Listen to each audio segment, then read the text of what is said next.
One morning, you wake up and realize your life no longer fits you. The coffee tastes the same. The mirror shows the same face. Yet something has shifted. Quietly, invisibly, like a fracture beneath the surface of everything you are. You smile, but the warmth feels borrowed.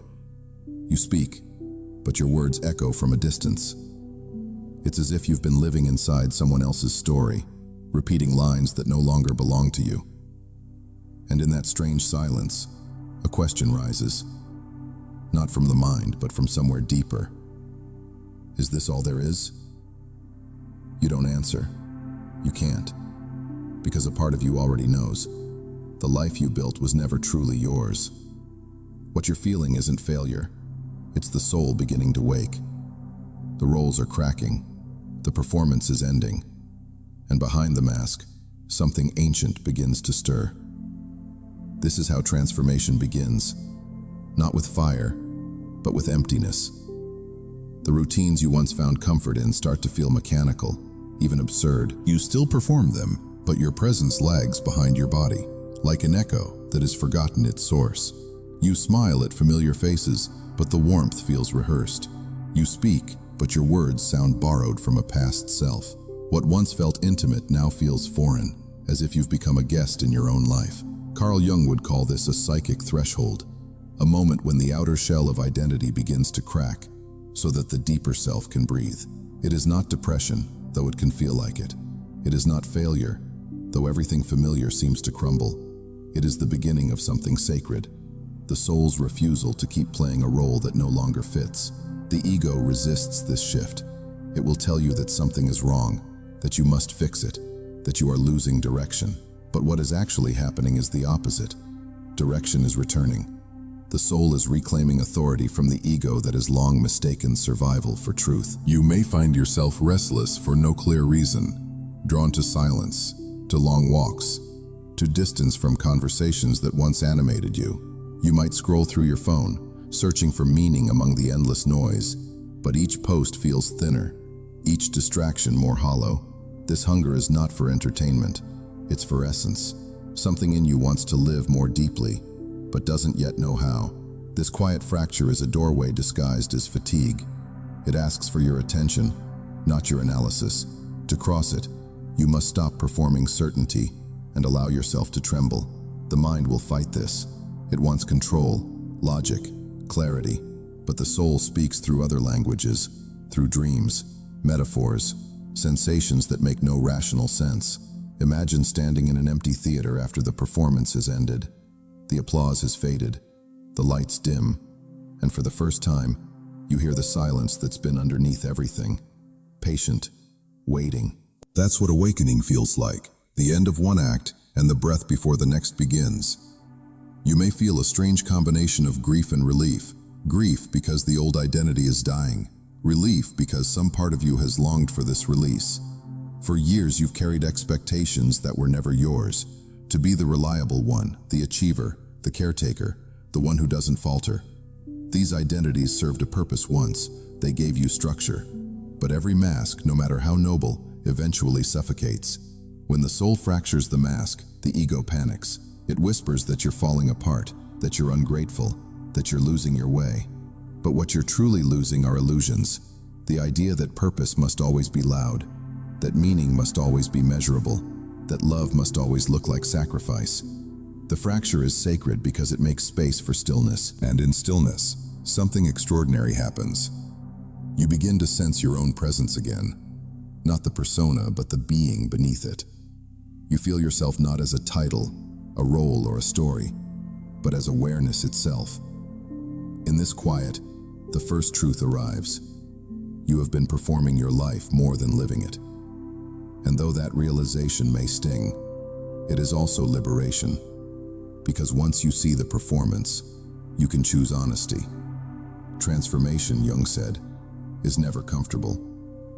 It dismantles the house you've built so the foundation of truth can be seen. But discomfort is the price of authenticity. Every soul must one day stand at the threshold of its own truth, stripped of applause, stripped of certainty, and decide whether to turn back or walk through.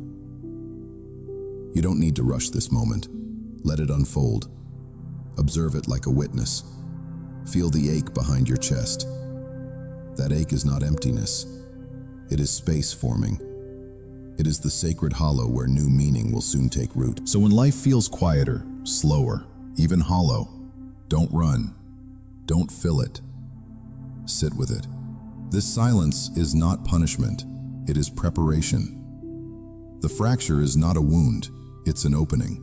And through that opening, something ancient is already trying to find its way back to you. Your soul, your essence, the life waiting beyond performance. This is the beginning. The curtain has fallen on who you were. The light is dimming, and from the shadows, the real you begins to stir. There's a peculiar kind of silence that settles in when meaning begins to fade. It doesn't roar like despair or sting like loss. It hums, softly, steadily, beneath the surface of everything you do. You still show up, you still function, but the pulse of purpose has thinned. The things that once lit you up, the laughter of friends, the comfort of success, the satisfaction of progress, now echo like memories from another life. You start to sense a quiet falseness in the rhythm of your days. The motions continue, but the connection is gone. You work, you plan, you achieve, yet each effort feels strangely disconnected from something essential, like a musician playing notes without hearing the melody. Carl Jung described this stage as the withdrawal of libido, not sexual energy, but psychic energy, the life force of the soul. What once animated your world no longer resonates because the soul is reclaiming that energy for a deeper task. Transformation. It is gathering itself inward, like the tide before it returns in a greater wave. And yet, the ego resists. It interprets this loss of motivation as failure, depression, or burnout. It demands a fix, a new hobby, a new career, a new goal, anything to fill the void. But no outer solution can satisfy what is fundamentally an inner summons. The psyche has grown weary of performing the old script. In this phase, people often describe a feeling of being out of sync. The days blur together. Time loses its urgency.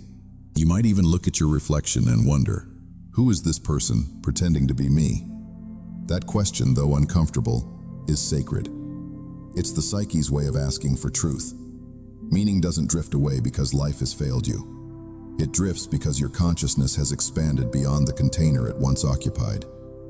You've outgrown your story. And as with all growth, there's pain in the stretching. The Greeks had a word for this kind of inner estrangement. Metanoia, a turning of the mind, or more precisely, a turning of the soul. It's the moment when outer success no longer compensates for inner emptiness. The ego calls it crisis. The soul calls it initiation. Imagine a tree in late autumn. Its leaves are fading, falling, decomposing into the soil. The tree does not panic or fight the shedding. It knows what the human mind often forgets, that loss is a form of preparation. What looks like decay is simply a return to essence. Likewise, when meaning dissolves, it's not because life has betrayed you. It's because your soul is pruning what no longer serves. Every fading desire, every quiet disinterest is the psyche's way of clearing space for something new, something more authentic, more alive. Jung once wrote, "We no longer live the myth that belongs to us. We have become restless in our own house." This restlessness, this hollow quiet, is not a mistake. It is the invitation to rediscover your myth, the living story that once guided your inner compass before culture, duty, and fear buried it. So instead of asking, "What's wrong with me?" ask, "What is my soul withdrawing from? What illusions have I mistaken for meaning? Which goals no longer reflect who I am becoming?" In this inquiry, you begin to see the difference between activity and aliveness. The world worships motion, more productivity, more engagement, more noise. But the soul seeks depth. It doesn't want more, it wants real. At first, the absence of meaning can feel unbearable, like standing in a room stripped of furniture and sound. But if you stay still long enough, something remarkable begins to emerge. You start to hear a subtler music, the quiet rhythm of being itself. Not what you do, but what you are. Meditation traditions call this the falling away of the false self. It's the interval between breaths where awareness has no object, no goal, no need to perform. Jung saw the same phenomenon in individuation, the point where the old ego dissolves, not in despair, but in order to make room for the self. And so, if your life feels quieter now, if motivation feels dim, take heart. You are not failing. You are being recentered. The silence that frightens you is actually the sound of your inner life rearranging itself into harmony. There will come a morning when the emptiness feels less like absence and more like space. The same job, the same relationships, the same routines, but your perception has changed. You no longer chase meaning, you listen for it. You no longer manufacture purpose, you allow it to emerge. Meaning doesn't disappear, it evolves. And in that evolution, the self that once demanded certainty begins to surrender to something greater. A quiet knowing that purpose was never lost. It was simply waiting beneath the noise for you to slow down enough to feel it again. You may not realize it at first, but beneath the dullness of your routines, something ancient has started to move. It speaks not in words but in sensations. A subtle restlessness, a strange unease that no amount of distraction can quiet. It might appear as fatigue, as dissatisfaction, or as the haunting sense that you are meant for something you cannot yet name. This is not collapse. It is communication. The psyche, having grown weary of surface life, is beginning to whisper. The soul has sent a signal, not to destroy your world, but to recall you to depth. Jung said, the soul often knows what to do to heal itself. The challenge is to silence the mind long enough to hear it. That restlessness you feel is not aimless. It is the first movement of inner gravity pulling you back toward yourself. The life you built was not wrong. It was simply too small for who you are becoming. You have reached the edge of an old map, and the terrain beyond is invisible to reason. The only compass left is intuition, but intuition rarely shouts. It comes as a flicker in the chest, a gentle nudge toward solitude, an ache when you ignore your truth. It may show up as a dream that lingers all morning, or a thought you can't explain that keeps returning like a tide. This is the soul's language, symbolic, rhythmic, non-linear. If you listen, you'll notice the signs multiply. A song feels unusually meaningful. A chance encounter leaves a strange resonance. A memory surfaces without warning, carrying emotion heavier than its context. The rational mind dismisses these as coincidence. The symbolic mind recognizes them as conversation. In Jungian terms, this is the activation of the transcendent function, the mysterious process through which the unconscious begins to dialogue with consciousness, guiding you toward wholeness. It doesn't hand you answers. It begins by dissolving certainties. It rearranges your priorities not through logic but through longing. To the ego, this feels like chaos. But to the soul, it is order, a higher kind of symmetry invisible to the intellect. The old frameworks crumble because they no longer align with your deeper pattern. Something wiser inside you is reclaiming authority. When this happens, modern life offers you 1,000 ways to escape it. You can drown the signal in productivity, drown it in noise, drown it in self-improvement. But the more you resist, the louder the ache becomes. The soul is infinitely patient, but never passive. It will whisper for years if needed, until the day you finally stop and listen.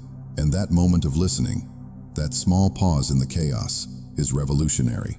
It's the point where consciousness turns inward, where you stop asking, "What do I want to do?" and begin asking, "What wants to happen through me?" This shift may seem subtle, but it changes everything. You no longer live as a manager of circumstances, but as a participant in mystery. You begin to realize that life isn't something you control, but something you collaborate with. Jung compared this stage to alchemy, the ancient art of transmutation. In the alchemist's furnace, base metals must endure fire to become gold. Likewise, the psyche must endure confusion to refine understanding. The chaos you feel isn't a flaw. It's the fire that melts away what's false. Every time you feel lost, it's because you're being led away from imitation toward authenticity. The soul does not care for your comfort. It cares for your completeness. Sometimes this signal shows up in the body before the mind catches on. A tightening in the chest when you lie to yourself. A heaviness when you stay where you no longer belong. A deep exhale of peace when you make even the smallest honest choice. The body listens to truth long before the intellect does. So, What do you do when the signal appears? You stop running. You stop numbing. You stop explaining. You get quiet. You begin to treat your own discomfort as a teacher. You start asking different questions. What is this restlessness trying to reveal? Where in my life am I pretending? What would happen if I trusted what feels alive instead of what feels approved? At first, you might hear nothing. That's normal. The psyche doesn't speak in words, it speaks in timing. It reveals itself not when you demand, but when you are ready to receive. Soon, you'll notice that the smallest things begin to shimmer again. A fragment of music, a candle's flicker, the stillness before dawn. Life becomes subtly luminous. The same world, but seen through new eyes. That light isn't new. It was always there, waiting beneath the noise of achievement and anxiety. What's changed is your attention. The signal has been heard, and in that hearing, something irreversible begins.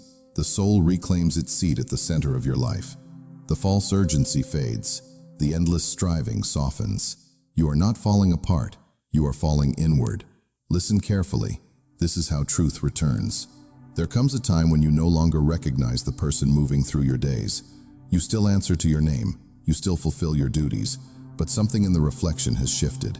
The outline remains, yet the inhabitant feels different. It's as if you've been gently exiled from the life you once built. This is the in-between, the liminal space Jung described as the passage between the old self and the emerging self, the sacred threshold where everything familiar loses its certainty, and yet nothing new has fully taken shape. You are neither who you were, nor who you will become. You are between identities.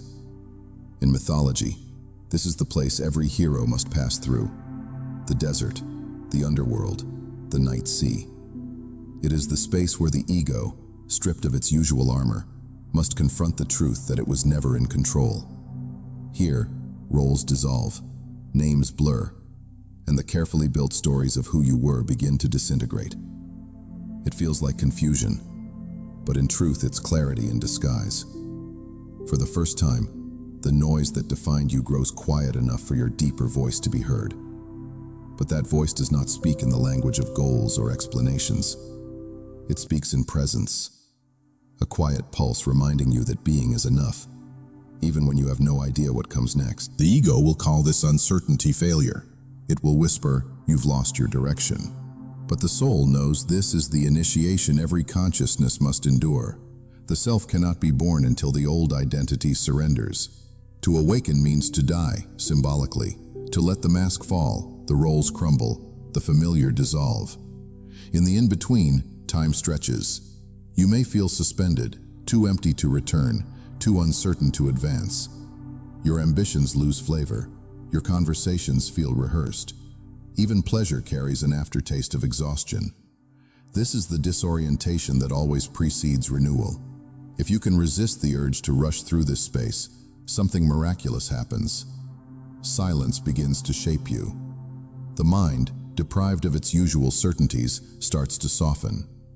What once felt like loss becomes gestation, a deep interior work happening beyond your awareness. Jung compared this to the chrysalis stage of transformation. The caterpillar dissolves into formlessness, neither alive in the old sense nor yet born in the new. From the outside it appears inert, but inside, everything is being reconfigured. Likewise, the psyche dismantles its structures so that new patterns of being can form. But the modern mind fears formlessness. It clings to labels, to productivity, to explanations. The collective myth tells us we must know who we are at all times. Yet spiritual maturity begins when you admit, "I no longer know." That confession isn't weakness, it's surrender, the first step toward authenticity. In the quiet of the in-between, subtle truths emerge. You begin to see how much of your identity was crafted for approval, how many of your choices were made from fear. You start to sense that beneath every role, parent, partner, professional, lives a deeper presence untouched by success or failure. This realization can bring both grief and relief. Grief, because the self you worked so hard to construct is dissolving. Relief, because you finally understand you were never that self to begin with. You were the awareness witnessing it all. The in-between teaches humility. It forces you to walk without maps, to live without definitions, to love without control. It is here that the spiritual heart learns patience. the patience to allow meaning to unfold rather than to manufacture it. So if you find yourself in this strange limbo, too weary to return, too uncertain to advance, do not rush. Rest in the tension. This is the space where the old narrative fades and the authentic story begins. The ground you stand on may feel unstable, but that instability is sacred. It's what softens you for rebirth. Sit in the stillness. Let the questions breathe. Let the not knowing be your prayer. For in the between, your deeper identity is forming, not through striving but through surrender. And one day, without announcement, you'll sense it. A quiet strength returning, a gentler rhythm guiding you. You won't need to name it. You'll simply feel at home again. Not in the old self, but in something wider, truer, timeless. You are not lost, you are being rewritten. There comes a breaking point when the face you've shown the world begins to crumble. It doesn't happen in one dramatic moment. It happens slowly, in the pauses between sentences, in the quiet after laughter, in the strange distance you start to feel from your own performance. The persona, Jung's term for the social mask, was never evil. It was a bridge between your inner world and the outer one, a way to belong. You crafted it carefully over years, the competent professional, the kind friend, the dependable partner. But at some point, the bridge becomes a cage. The mask that once protected you starts to suffocate you. At first, you try to hold it together. You smile a little wider, talk a little louder, overcompensate for the growing emptiness inside. But the performance becomes unbearable. You can feel the soul tugging at the seams, whispering, "This isn't me anymore." The collapse begins in silence. You stop answering messages immediately. You cancel plans without excuse. You notice yourself saying, "I'm fine," less convincingly. These are the first cracks. The persona is thinning, and through the gaps something real, raw, unpolished, alive, begins to shine through. It's terrifying, because the mask was safe. It knew the lines, the expectations, the choreography of belonging. Without it, who are you? What remains when you stop performing? This is the crisis of authenticity. Jung called it the night sea journey, the descent into the depths of the unconscious where all that is false must dissolve. You are not losing yourself. You are losing your disguise. When the persona collapses, the ego scrambles for substitutes. New identities, new titles, new masks, but none fit. Each attempt feels hollow, because what is dying isn't a role. It's the belief that you must earn love through performance. This collapse can feel humiliating. You may cry for no reason, feel foolish, lose motivation. You may even look at your reflection and feel grief for the person you once worked so hard to become. That grief is sacred. It marks the funeral of falseness. But beneath the grief lies something extraordinary. Relief. A strange, fragile freedom seeps in. The freedom to not know, to not please, to not pretend. You begin to sense that who you are underneath the mask is far quieter, but infinitely more alive. In this silence, you'll meet your shadow. All the traits the persona repressed in order to stay acceptable. The anger you denied, the sadness you minimized, the desires you buried. They return, not to haunt you, but to heal you. At first, their arrival feels like chaos, but if you can resist the temptation to judge them, you'll discover they are not enemies. They are exiled fragments of your wholeness. The persona exiled them to survive. The soul reclaims them to become complete. The collapse of the mask is not a failure of identity. It's the beginning of integration. Like a snake shedding its old skin, you're not destroying yourself. You're outgrowing a version that can no longer contain your fullness.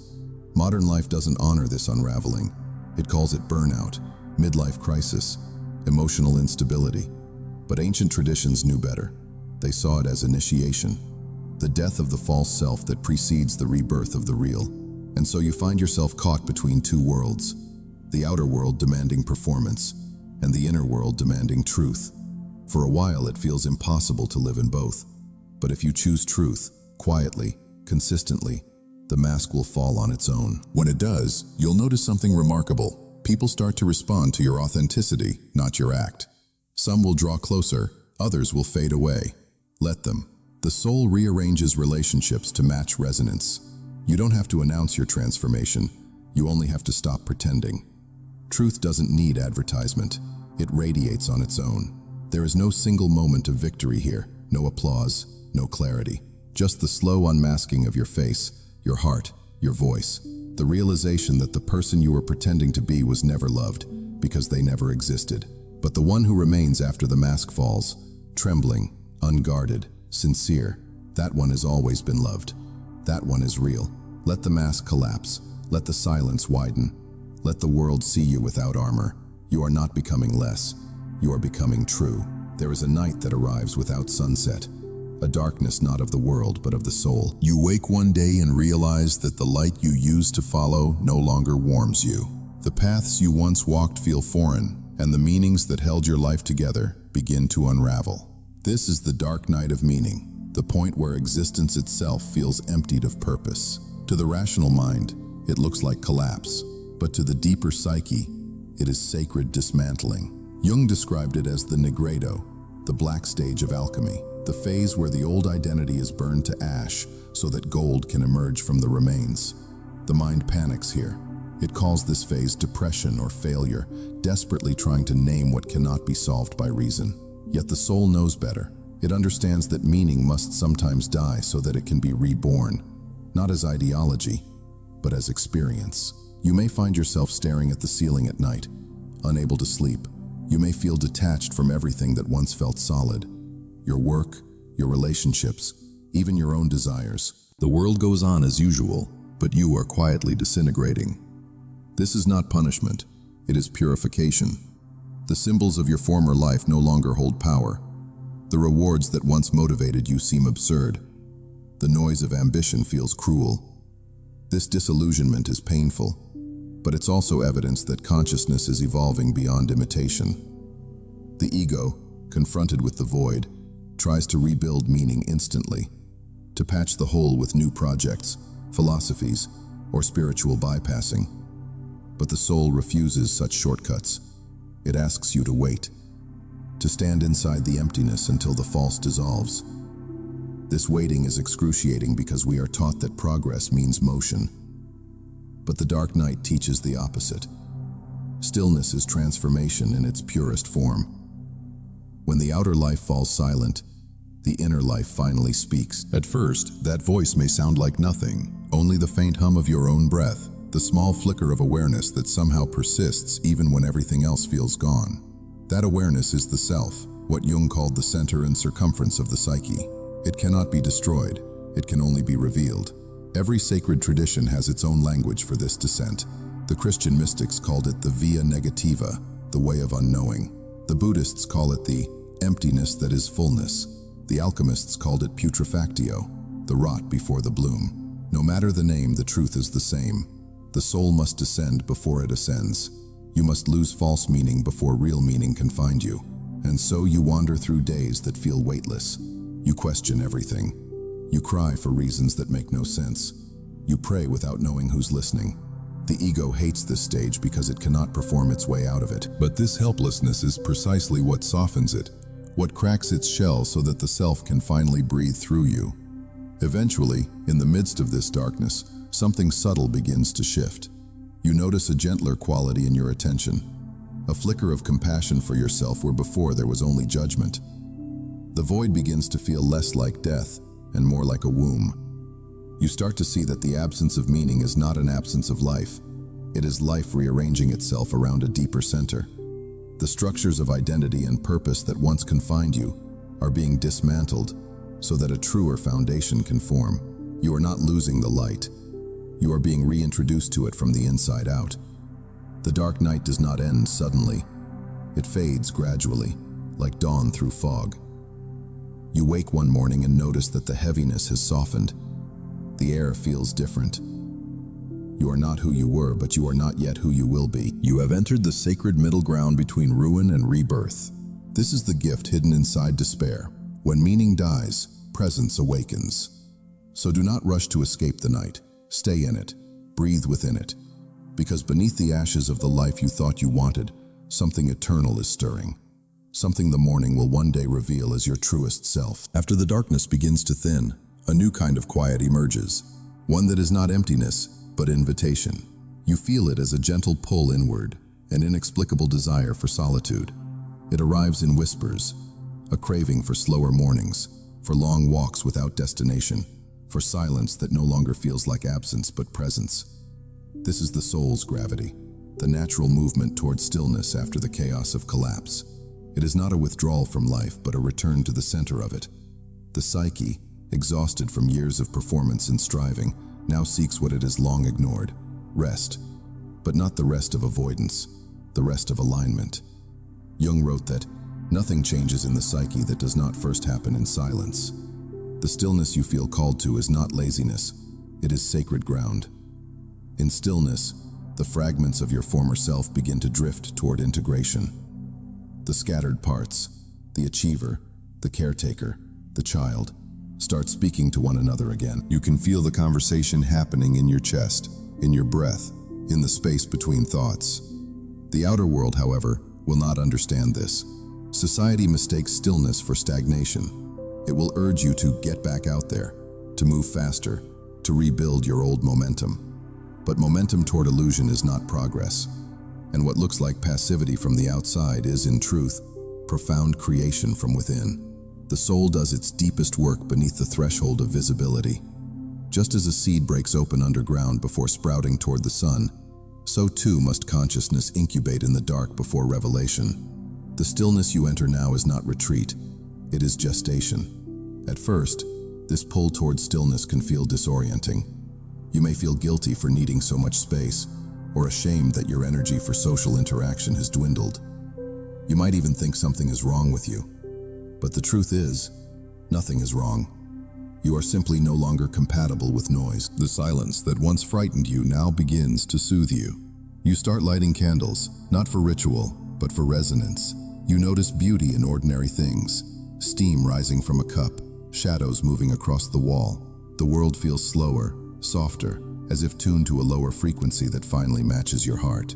In psychological terms, this is the beginning of containment, the ability to hold your inner experience without running from it. It's the moment when your inner life becomes large enough to hold its own pain, its own mystery. You are cultivating what mystics called the interior castle, the temple of presence within. You may find yourself drawn to meditation, journaling, or long silences beneath the trees. These aren't hobbies, they are languages, ways the soul remembers how to speak.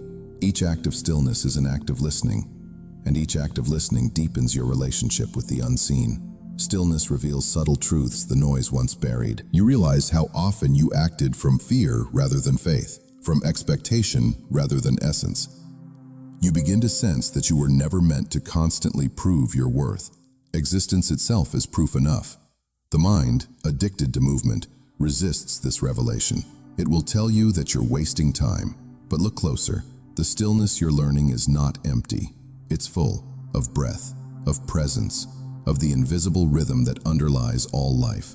The same stillness that breathes between waves, that pauses between heartbeats, is now breathing you. When you enter this rhythm, time softens, anxiety loosens its grip. You start trusting pauses as much as progress. You no longer chase enlightenment. You allow awareness to unfold in its own timing. The silence that once felt unbearable becomes sacred companionship. And in that silence, something delicate awakens. Intuition. The quiet voice that once drowned beneath your thoughts begins to rise. It doesn't speak in certainty, but in resonance.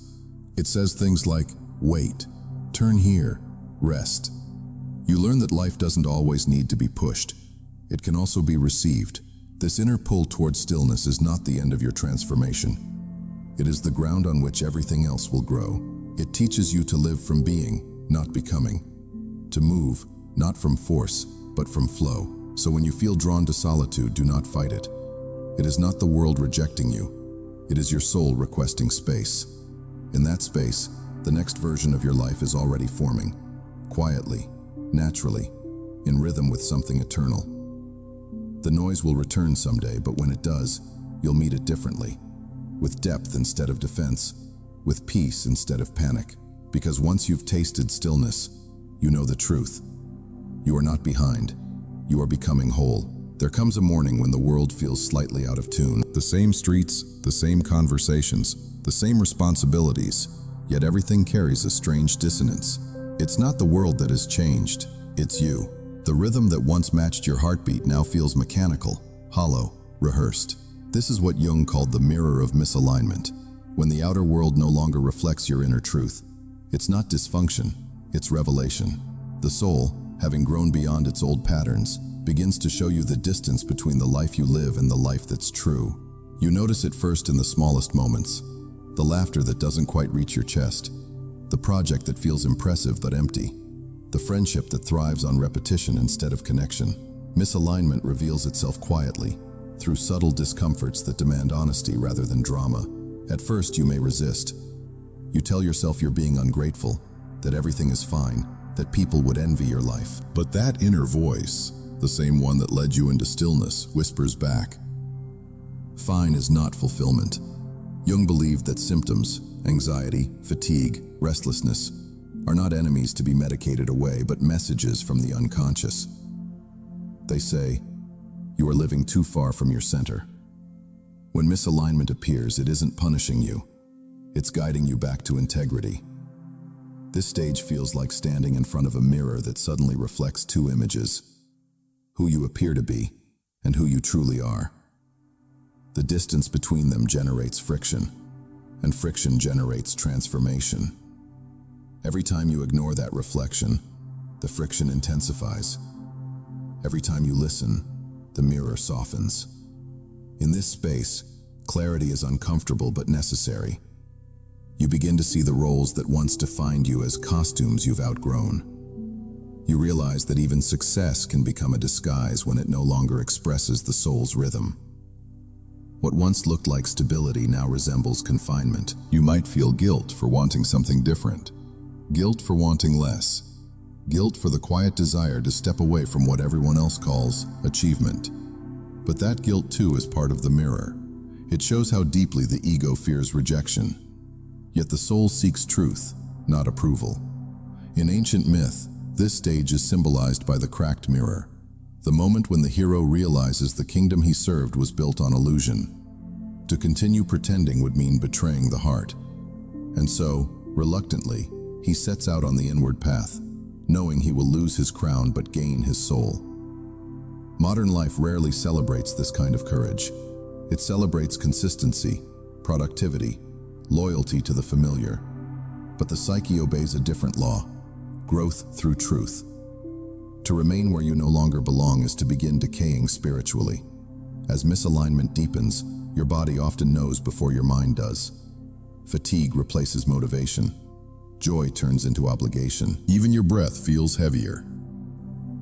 The psyche communicates through the body because the body cannot lie.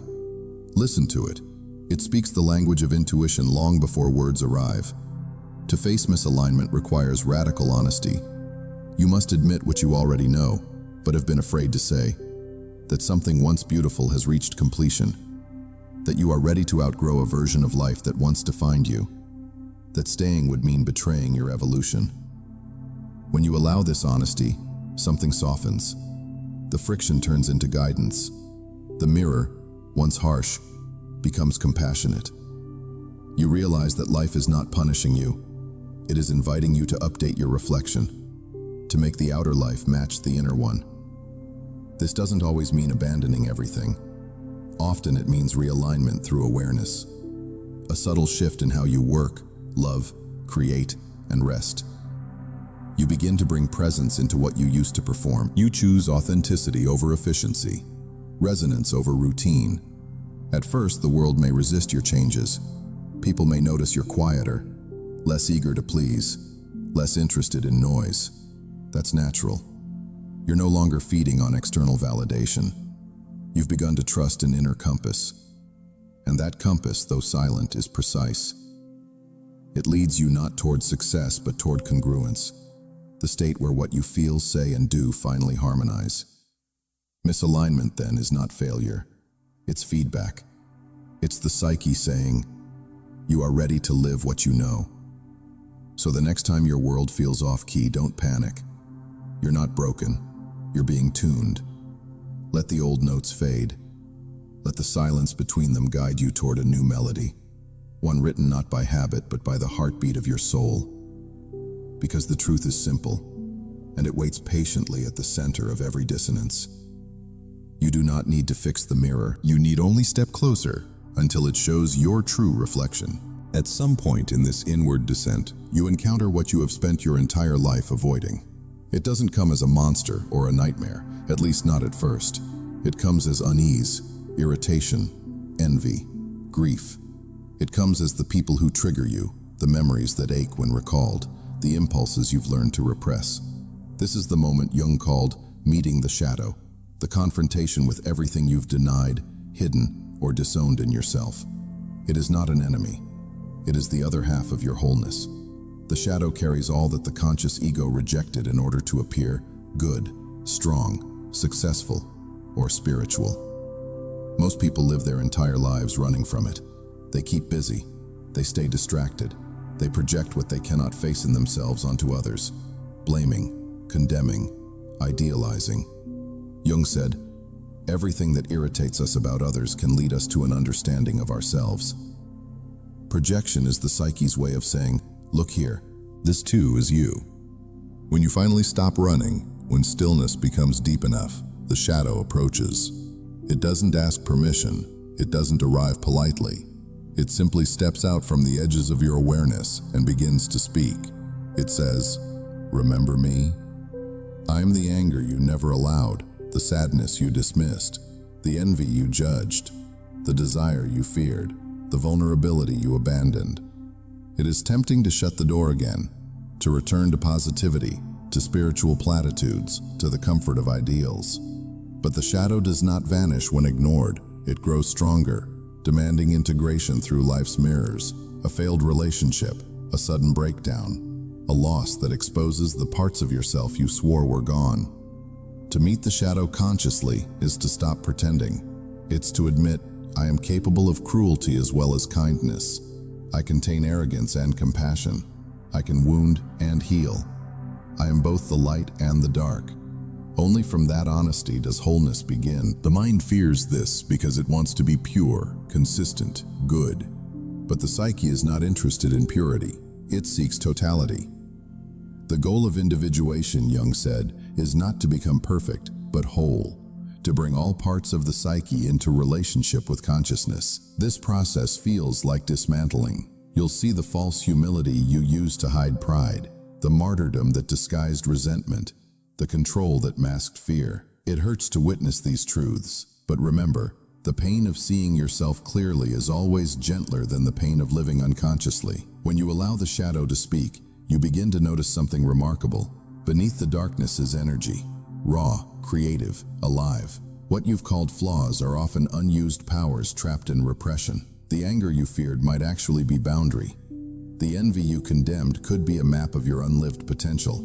The grief you avoided may hold the deepest tenderness of your soul. Integrating the shadow doesn't mean acting out your darkness. It means giving it a voice, listening, and finding where its energy belongs. It means saying, I see you, but you don't drive the car anymore. Awareness transforms what repression distorts. Some days this work feels like wandering through fog. The ego resists, accusing you of regression. You should be over this by now, but the psyche moves in spirals, not straight lines. Each return to your darkness is another layer of light descending into matter. Spirit meeting body, awareness embracing form. You'll know integration is happening when compassion starts to replace judgment, not just toward others, but toward yourself. You begin to see that the people who hurt you were also ruled by their shadows. You stop expecting perfection from anyone, including yourself. In that humility, something shifts. The same darkness that once terrified you now feels strangely sacred, as if the night itself were holding you. Jung wrote, "One does not become enlightened by imagining figures of light, but by making the darkness conscious." The light you seek is hidden inside the very things you reject. So when the shadow visits, don't turn away. Light a candle. Invite it to sit beside you. Ask what it needs to show you. It will not destroy you. It will return you to truth. Because the moment you stop dividing yourself into good and bad, worthy and unworthy, something whole emerges. A self large enough to contain contradiction, to love without fear, to live without pretense. You'll realize then that darkness was never the opposite of light. It was its foundation. The night is not the enemy of the sun. It is the canvas on which the dawn is painted. And in that realization, you will no longer fear what you find inside. You will understand that every shadow is just light that has not yet been met with love. After the confrontation with the shadow, your inner world changes its language. Logic no longer feels sufficient. Linear explanations dissolve, and something more ancient begins to speak. Not through thoughts, but through symbols, dreams, and synchronicities that seem too meaningful to be chance. This is the symbolic life Jung spoke of, a way of being where the psyche reveals truth not through analysis, but through image. In this state, the soul doesn't tell you what to think. It shows you how to see. You may start dreaming vividly again, strange, luminous dreams that linger for days. You might notice patterns, the same animal, the same place, the same recurring symbol. Perhaps water keeps appearing, a flooded street, a still lake, a vast ocean. The ego calls it random, the psyche calls it revelation. For Jung, the unconscious communicates in a mythic language, one older than words. Symbols are the vocabulary of the soul. Each one is a bridge between the known and the unknown, a messenger from the depth to the surface. In this stage, life itself becomes a living text, full of metaphors that mirror your inner evolution. The broken clock in your kitchen might remind you that time has stopped serving you. The bird that lands on your window 3 mornings in a row may symbolize freedom longing to return. A stranger's phrase might echo something you needed to hear. To the rational mind, these are coincidences. To the symbolic mind, they are conversation. Jung called such moments synchronicity, meaningful coincidences that reveal the hidden unity between psyche and world. When you start to notice them, reality feels less mechanical, more enchanted. Not childish fantasy, but adult reverence. You begin to realize that the universe is not mute. It speaks constantly, but only to those who have learned how to listen. This doesn't mean you must interpret everything literally. Symbolic life is not superstition.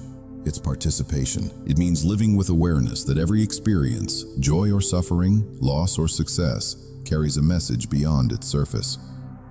Every moment can be read as scripture, every encounter a line in the story your soul is writing. Dreams, especially, become sacred teachers.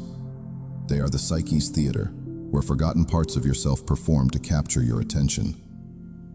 Jung believed that ignoring dreams is like rejecting letters from your own soul. In the dream, the ego sleeps and the truth awakens. Begin recording them. Don't analyze too quickly, just write them down. Let images reveal themselves slowly. The dream will interpret you as much as you interpret it. As you live symbolically, imagination returns, not as escape, but as guidance.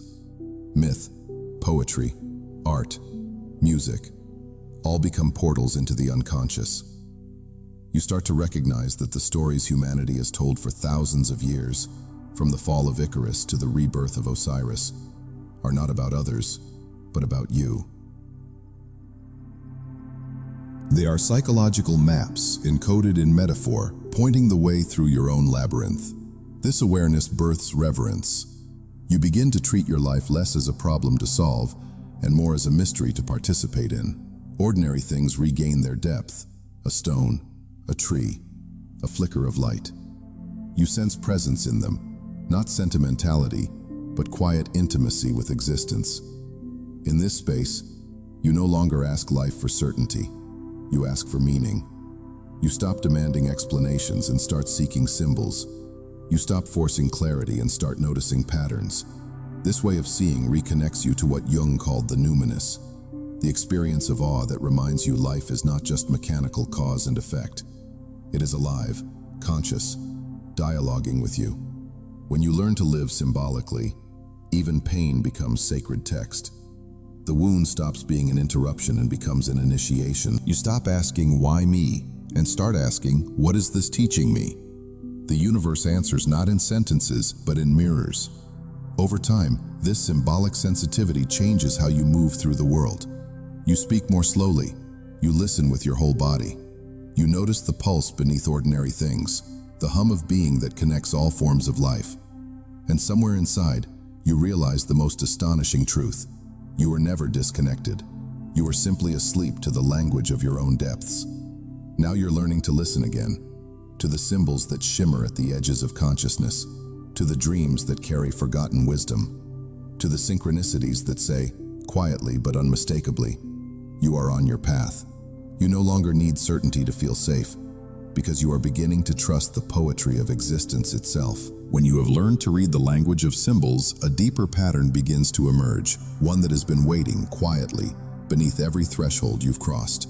It is the return of the feminine, not as gender, but as archetype, as a way of being that restores balance to a world addicted to control. For centuries, consciousness in the West has been dominated by the masculine principle: direction, order, logic, conquest, achievement. It built civilization, yes, but it also built distance. From feeling, from mystery, from the organic pulse of life. The psyche, like the earth, can bear this imbalance only for so long before it calls its forgotten counterpart home. That calling is what you now feel, the quiet invitation to soften. The mind that once sought mastery now hungers for intimacy. The will that once pushed relentlessly now longs to rest in what is. The feminine is not weakness, it is receptivity, intuition, communion with the unseen. It listens where the masculine speaks. It flows where the masculine builds. Jung saw this archetype as the anima within the masculine psyche, the bridge to the unconscious, the voice that whispers through dream and instinct. When the anima awakens, logic bows to imagination. The heart begins to inform the mind. Life ceases to be a project and becomes a relationship. You begin to notice this shift in the simplest of moments: tears that arrive unprovoked, laughter that bubbles from nowhere, the sudden urge to nurture without agenda. Your inner tempo slows. You no longer wish to dominate your emotions or analyze them into submission. You begin to listen to their rhythm, not to control them, but to learn their song. This return feels both tender and terrifying. The old conditioning resists it. Be productive, be certain, be strong. But the soul now defines strength differently, not as rigidity, but as the courage to remain open. To allow life to move through you rather than constantly being forced by you. The feminine principle teaches through embodiment. When you wash your hands, it asks you to feel the water. When you speak, it asks you to taste your words. When you breathe, it reminds you that the inhale and exhale are equal partners, giving and receiving, rising and falling. In every small act, the universe mirrors reciprocity. You might also notice that your intuition sharpens.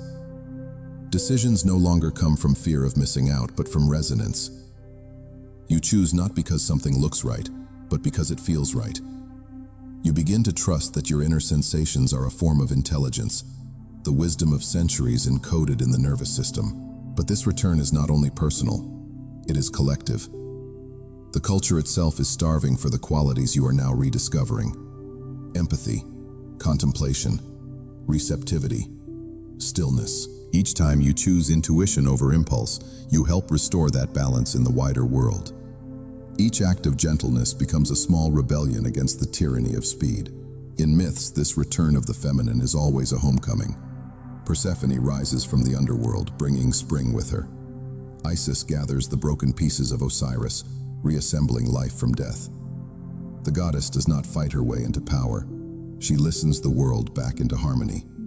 You begin to embody this same creative rhythm. Your words soften. Your relationships deepen. You sense that everything alive has its own intelligence, not something to master, but something to be in dialogue with. And yet, the ego still resists surrender. It equates yielding with defeat. But surrender here does not mean giving up. It means giving in, to the wisdom of flow, to the mystery that guides even in darkness. You realize that life's meaning was never something you had to force. It reveals itself when you stop trying to control it. The feminine return teaches you to rest without guilt, to act without aggression, to love without possession. You no longer chase peace as a goal. You inhabit it as a way of being. The body, once ignored, becomes temple again, a place where spirit and matter reconcile. When you allow this balance, your entire perception of power changes. Power is no longer the ability to dominate. It becomes the capacity to hold paradox, emotion, uncertainty, others, yourself. You are not less driven now. You are simply driven differently. The energy that once fueled ambition now fuels awareness. You no longer seek to win life. You seek to be with it. And slowly the world begins to respond. People sense peace in your presence, not because you speak louder, but because you radiate stillness. You've entered what mystics called the sacred feminine current, the wisdom that flows beneath logic, guiding everything toward wholeness. You realize that both energies, masculine and feminine, live within you, not as opposites, but as partners. When they unite, the psyche finds equilibrium. When they dance, creation renews itself. So honor this softness, protect it fiercely. It is not fragility, it is foundation. The moon does not compete with the sun, yet the night would collapse without her glow. Let yourself glow, let yourself receive. The world doesn't need more mastery, it needs more presence, the kind that listens the world back into being. Something changes in you once the feminine principle takes root, a subtle reordering of perception. Life no longer feels like a linear path to control, but like a conversation between your inner and outer worlds. You begin to live symbolically, where everything you encounter, every joy, every struggle, every mundane detail, carries meaning. It happens slowly, then all at once. A candle flickers and you feel as though it's bowing in rhythm with your breath. A sentence in a book catches your attention, as if written for you alone. You step outside and the wind brushes your skin like an old friend. The world starts to shimmer again, not in a mystical exaggeration, but in intimacy. You begin to realize that consciousness itself is participatory. The psyche and the cosmos mirror each other. What you feel inwardly appears outwardly in form, and what you meet in the world reflects your own unfolding. This is not superstition, it's awareness. When you live symbolically, the boundary between the psychological and the sacred dissolves. In this space, the old metrics of progress, achievement, reputation, accumulation, lose their grip. You stop chasing meaning and start allowing it to arise. The external becomes the stage on which the soul rehearses its lessons. Every conflict is a teacher, every relationship a mirror, every quiet moment a portal. Jung wrote, "The symbolic life is the only life worth living. To live without symbols," he said, "is to live as though cut off from the roots of meaning, to drift, clever but hollow, in a world of surfaces. But when you live symbolically, the invisible becomes visible. You start to perceive guidance where others see coincidence, poetry where others see prose. Imagine your psyche as a great tapestry. Each thread represents an experience, a thought, a memory. Most people see only the surface pattern, the apparent story of their lives.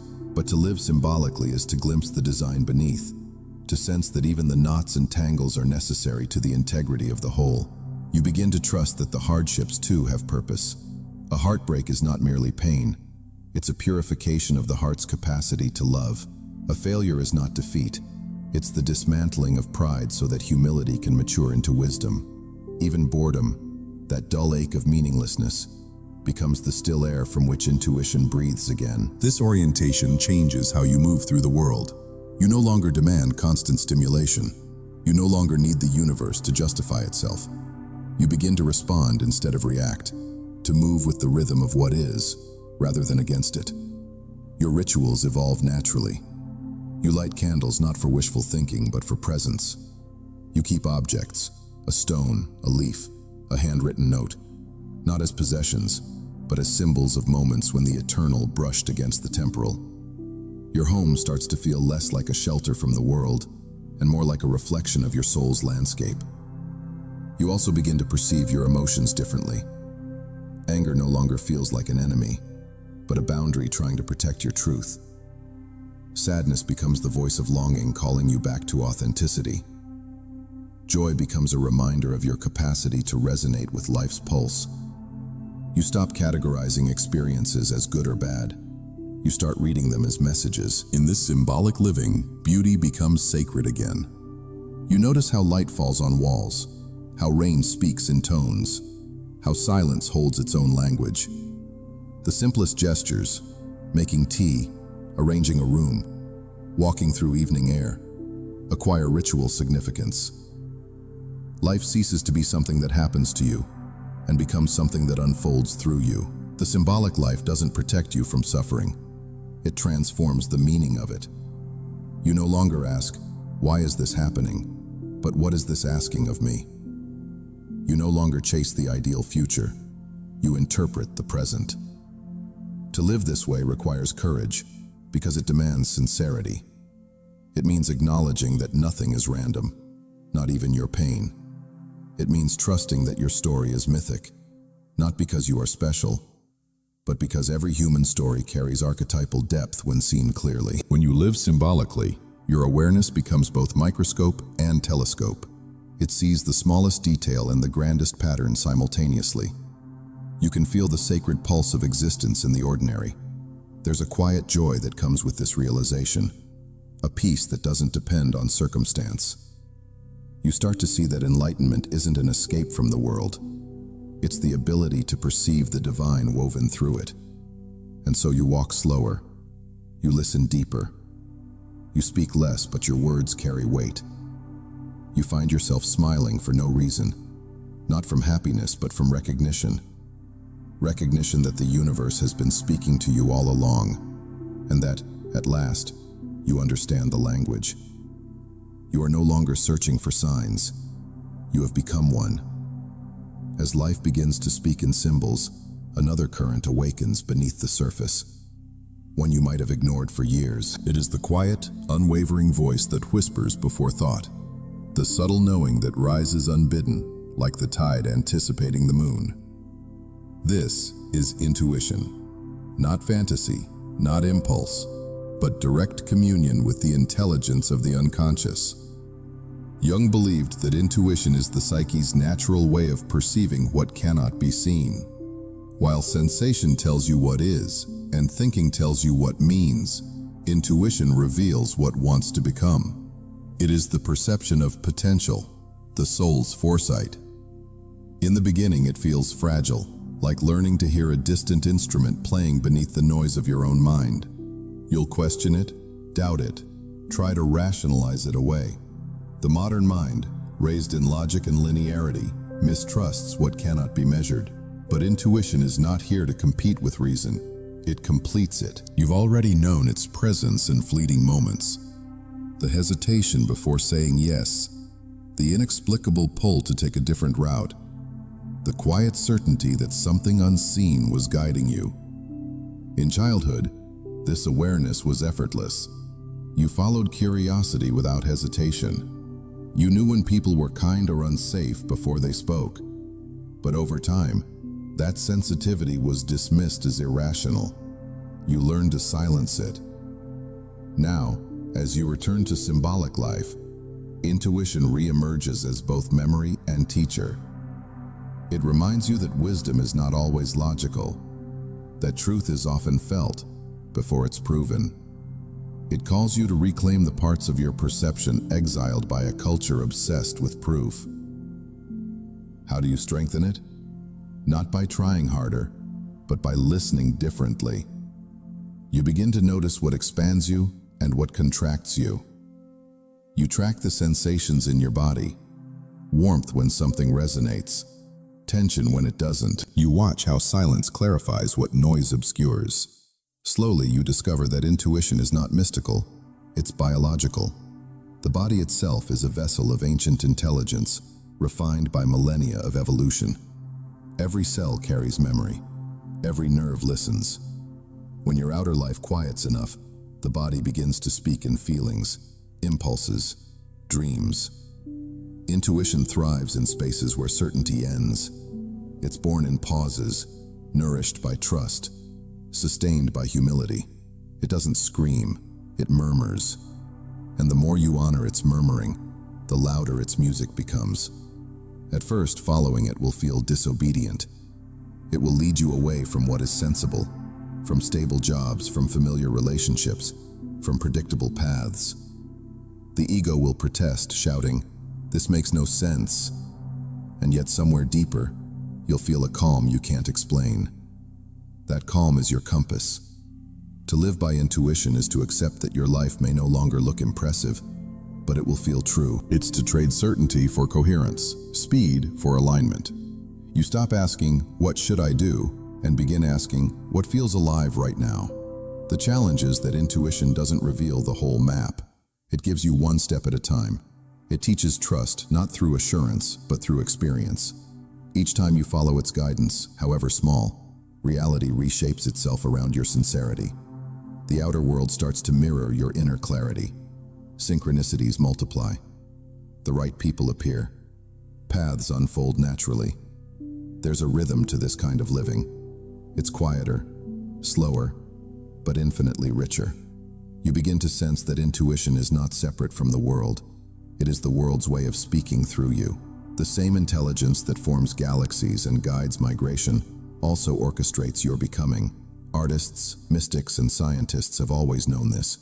Einstein called it the sacred gift. Poets call it muse. Mystics call it listening. The language differs, but the experience is universal. Something beyond thought thinks through you. In this state, you are no longer the architect of your life, but its collaborator. The line between inner and outer dissolves. The future ceases to be a problem to solve and becomes a mystery to meet. Living by intuition is not about avoiding difficulty. In fact, it often leads you straight into the necessary discomforts that reason would protect you from. But those very moments, the leaps, the surrenders, the seeming wrong turns, become sacred because they align you with authenticity. Over time, you develop a deeper trust, not blind faith, but embodied knowing. You begin to see that intuition doesn't always promise safety, but it always delivers meaning. And meaning, not comfort, is what the soul ultimately seeks. When intuition fully awakens, you live less from will and more from resonance. Life begins to flow like music, improvised yet harmonious. You start to understand that freedom is not the absence of structure, it's the presence of alignment.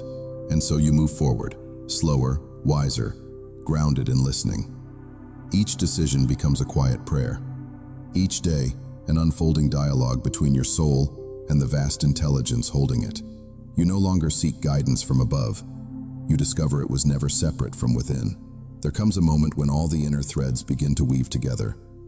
The fragments of your shadow, the whispers of your intuition, the quiet lessons of stillness, and the soft power of the feminine. Out of the alchemy of all that unraveling, something begins to take form. Not a new persona, but an emergence. This is the birth of the self, the deepest layer of Jung's psychology, the wholeness that has been silently guiding you through every storm and silence. It is not something you become, it is something you remember. The self was always there, beneath every mask, behind every role, waiting for the personality to soften enough for it to shine through. It does not arrive with applause or revelation. It arrives quietly, often in the most ordinary moments, washing dishes, watching light move across the wall, feeling gratitude without reason. You realize that the distance between your inner and outer world has dissolved. You no longer perform peace, you embody it. The self is not a fixed identity. It's a living field of awareness that includes everything. Your joy, your grief, your past, your contradictions. It doesn't choose sides, it holds them. Where the ego sought control, the self offers containment. Where the ego demanded clarity, the self embraces paradox. Jung described the self as the organizing center of the psyche, the totality that harmonizes conscious and unconscious, masculine and feminine, spirit and matter. To encounter it is to feel both infinitesimally small and profoundly infinite at once. You are a wave realizing it belongs to the ocean. In this birth, the mind finally bows to the heart. You stop fighting what is. You no longer need to label every experience as right or wrong. You begin to see that everything that has ever happened, the betrayals, the losses, the mistakes, were all part of the same choreography, the same spiral dance of individuation. Nothing was wasted. The ego fears this realization because it cannot claim ownership of it. There's no trophy, no proof, no social validation. The self exists beyond all of that, calm, radiant, wordless.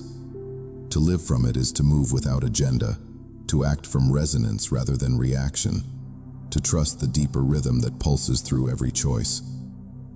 Sometimes this awakening feels like freedom. Sometimes it feels like dissolution. Because when you live from the self, the boundaries of I and world begin to blur. You realize that the same intelligence that blooms a flower and spins a galaxy is also breathing through you. You are no longer trying to find meaning. You are meaning, experiencing itself. The ancients described this as a sacred marriage, the conjunctio, where opposites unite, masculine and feminine, conscious and unconscious, heaven and earth. It's not an abstract idea. It's something you feel in your bones, an inner harmony that radiates outward, changing how you walk, speak, and love. Relationships transform too. You no longer seek others to complete you. You meet them from wholeness. Love stops being a transaction and becomes participation in each other's unfolding. You no longer give from emptiness or cling from fear. You give because giving feels natural, and you let go because love cannot be possessed. This state doesn't make you perfect. It makes you real. You still feel anger, sadness, impatience, but they no longer dominate. They pass through you like weather through a vast sky. The self doesn't deny storms, it contains them. It knows that every emotion is simply energy returning to balance. And perhaps the most beautiful gift of this birth is simplicity. The need for complexity fades. You stop chasing extraordinary experiences because you've discovered that the ordinary was extraordinary all along. Drinking water, hearing laughter, feeling your own breath, everything becomes a doorway to the sacred. You also begin to sense that the journey was never about self-improvement, but self-acceptance.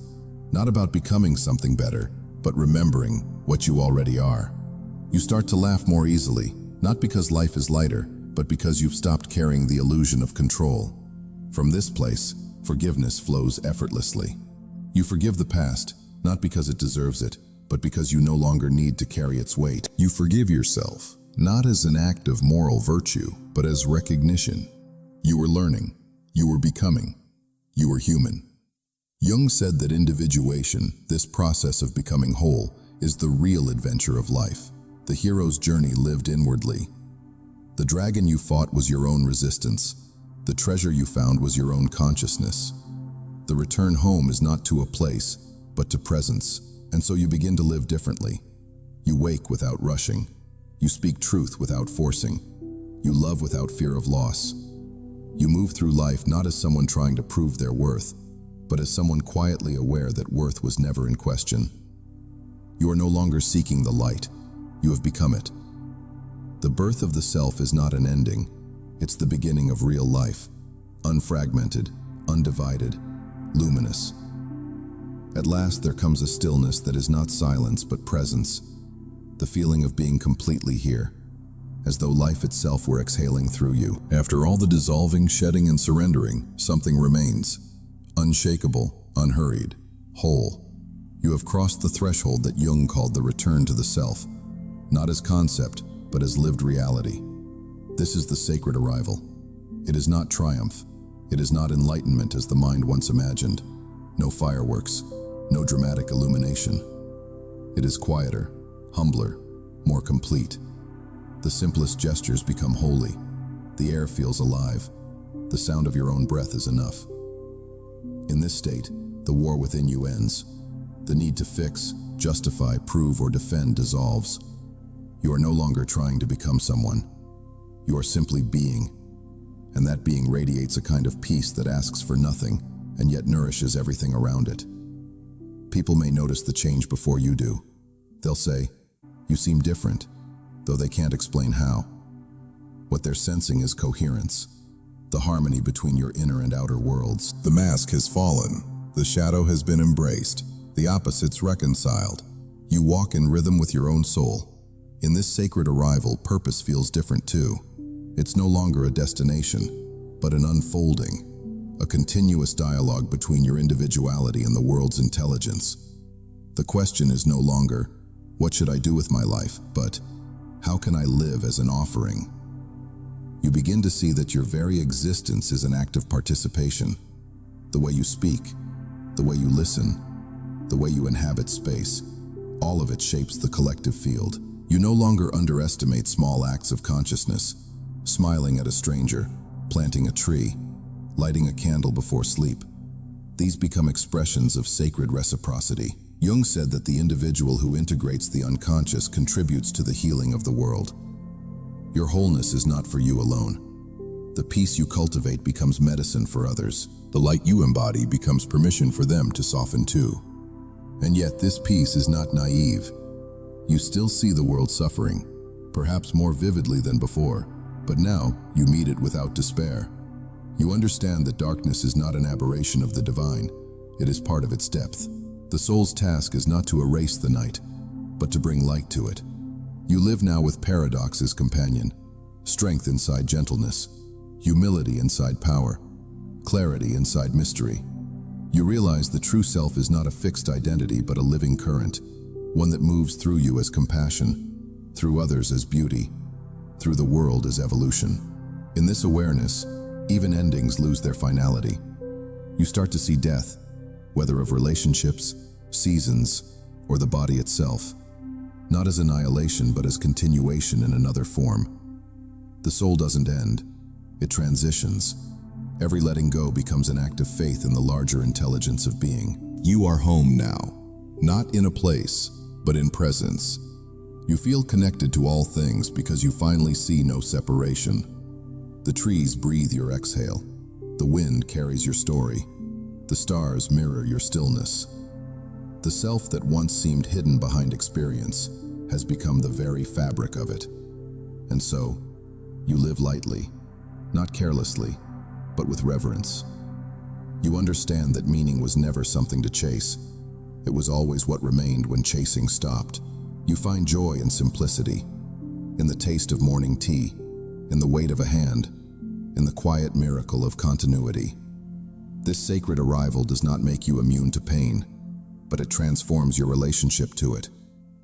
Suffering no longer feels like exile. It becomes communication. Each ache is a reminder of your aliveness, each loss a testament to your capacity for love. The soul speaks even through sorrow, whispering, "You are still whole." And so the journey circles back, not to where it began, but to where it always was. You see now that you were never lost. Every detour was direction, every silence was guidance, every fracture was an opening for light. You have not transcended humanity, you have deepened into it. You have not become perfect, you have become real. Stand here then, in this sacred middle between earth and eternity. Feel the pulse of existence moving through you. Know that you are both the observer and the observed, the dreamer and the dream, the wave and the ocean. You are not ending, you are arriving, and the arrival is continuous.